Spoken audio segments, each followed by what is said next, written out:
आज के इस वीडियो में हम chapter number 9 electricity and circuits को कवर करने वाले हैं। ये वीडियो इस चैप्टर की लाइन बाय लाइन एक्सप्लेनेशन होगी। We use electricity for many purposes to make our task easier. हम बिजली का इस्तेमाल बहुत सारे मकसदों से करते हैं, जिनमें से एक होता है हमारे काम को आसान बनाना। For example, we use electricity to operate pumps that lift water from well or from ground level to the rooftop tank.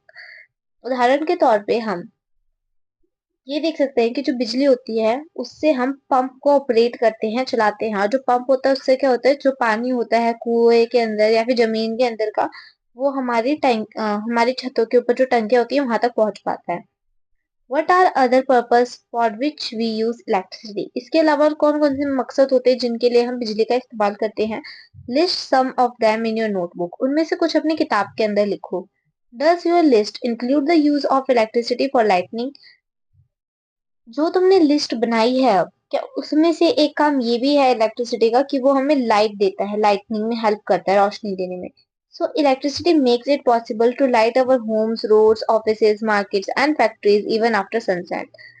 तो जो बिजली होती है ना, वो इस चीज को पॉसिबल करती है कि सूरज के डूब जाने के बाद यानी सनसेट के बाद भी हमारे घरों में, ऑफिसेज में, रोड में, सब जगह पे क्या हो, रोशनी हो।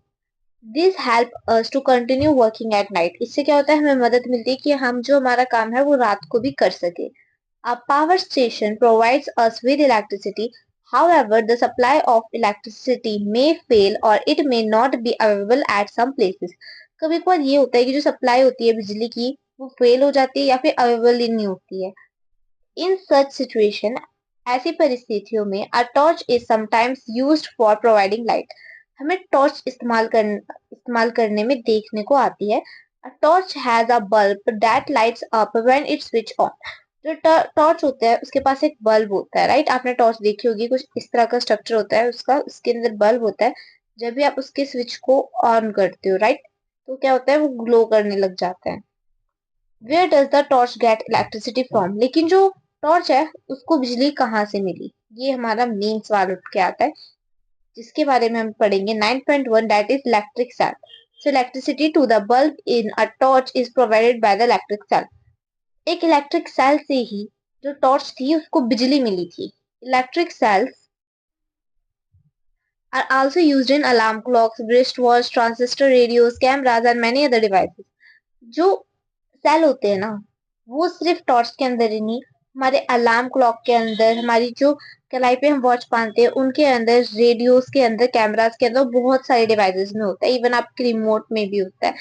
You have you ever carefully looked at a electric cell? कि तुमने कभी ध्यान से किसी भी इलेक्ट्रिक सेल को देखा है? You might have noticed that it has a small metal cap on one side and a metal disc on the other side. आप उसे ध्यान से देखोगे तो एक साइड क्या होता है, मेटल की डिस्क होती है, दूसरी साइड मेटल की कैप होती है। Did you notice a positive plus sign and a negative minus sign marked on the electric cell?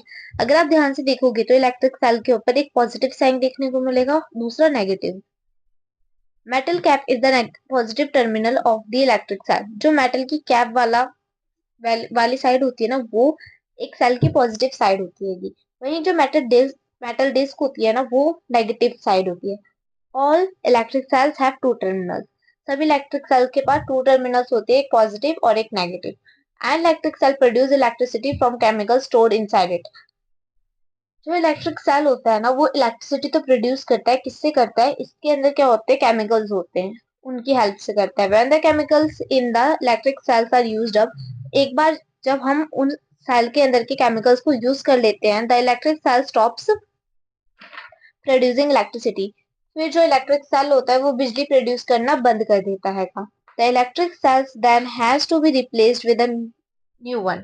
इसके बाद हमें एक न्यू इलेक्ट्रिक सेल से उसे रिप्लेस करना पड़ता है। A torch bulb has the outer case of a glass that fixed on a metallic base. Fig 9.2a. What is inside the glass case of the bulb? ये glass के है। अब हम इसको अगर हटा दे तो हमें हमारे बल्ब के अंदर का स्ट्रक्चर बहुत अच्छे से देखने को मिलेगा। और टर्मिनल्स जो होते हैं हम इन्हें कहते हैं, फिलामेंट्स इसे कहते हैं। देन हमारे पास आती है activity 1, that is about filament. Basically एक थिन वायर जो कि हमें गिव करती है लाइट को, उसको हम बोलते हैं उस filament of the bulb. Then a bulb connected to an electric cell. Activity 2 हमें बेसिकली इलेक्ट्रिक सेल को दो वायर से अटैच करना, देन उनको बल्ब से कनेक्टेड करना। इससे क्या होता है, बहुत सारे तरीकों में करके देख सकते हो। इसके अंदर different arrangement of electric cells and bulb को देख पाओगे। देन हमारा टॉपिक आता है electric cell. In activity 2 connecting one terminal of the electric cell to the other terminal through wire passing to and from the electric bulb. आपने activity 2 के अंदर क्या ही किया है, बस यही किया है कि आपने एक टर्मिनल को जो है इलेक्ट्रिक सेल के उसके में से वायर को पास किया है, ठीक है, और फिर उसको इलेक्ट्रिक बल्ब से पास किया। Note that in the arrangement shown in fig 9.5a and F, the two terminals of electric cells were connected to the two terminals of the bulb. Such an arrangement in an example of electric cell. Basically, अगर आप इस F वाले को देखो, इसको आप बोल सकते हो इलेक्ट्रिक सर्किट, या सॉरी फर्स्ट वाले को देखोगे, इसको भी आप बोल सकते हो इलेक्ट्रिक सर्किट। ऐसा क्यों? ऐसा इसलिए क्योंकि जो है दोनों के एसिस के अंदर, दोनों ही उसके अंदर आप ये चीज नोटिस करोगे कि जो हमारा बल्ब है वो ग्लो कर रहा है। The electric circuit provides a complete path for electricity to pass.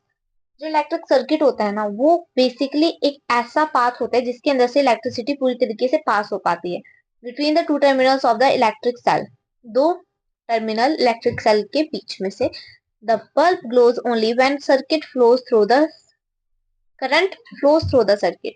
जो बल्ब होता है वो तभी ग्लो करता है जब भी करंट फ्लो करता है, ठीक है। Sorry, in an electric circuit the direction of current is taken to be from the positive to the negative terminal of the electric cell as shown in fig 9.6 when the terminals of the bulbs are connected with that of the electric cell by wires.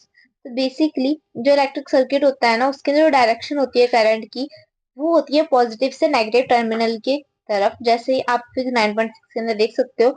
और जब भी जो terminal होते हैं bulb के, वो connected होते हैं with that of the electric cells by wires.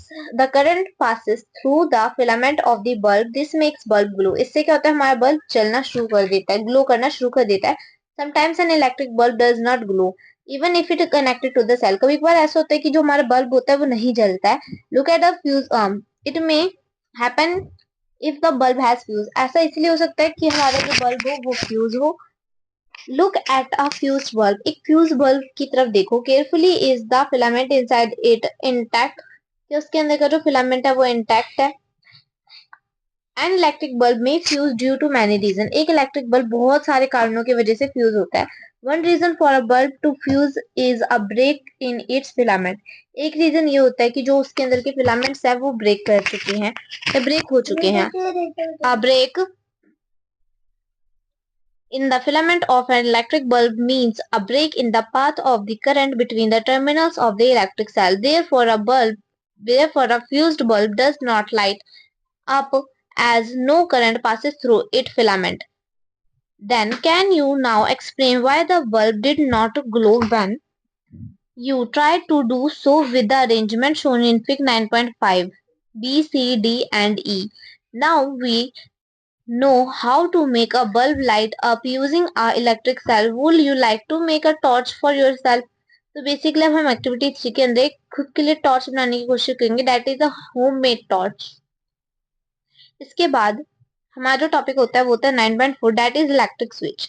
So basically switch क्या होता है, वो मेन काम करता है, वो अलाउ करता है कि जो करंट होगा वो पास करेगा या नहीं करेगा। So we had arrangement for switching on और off our home made torch by moving the base of the bulb away from the tip of the cell. This was a simple switch but not very easy to use. We can make another simple and easier switch to use in our circuit. तो basically हमारे circuit के अंदर जो है हम और भी easy switch बना सकते हैं, जो कि ये हो सकता है।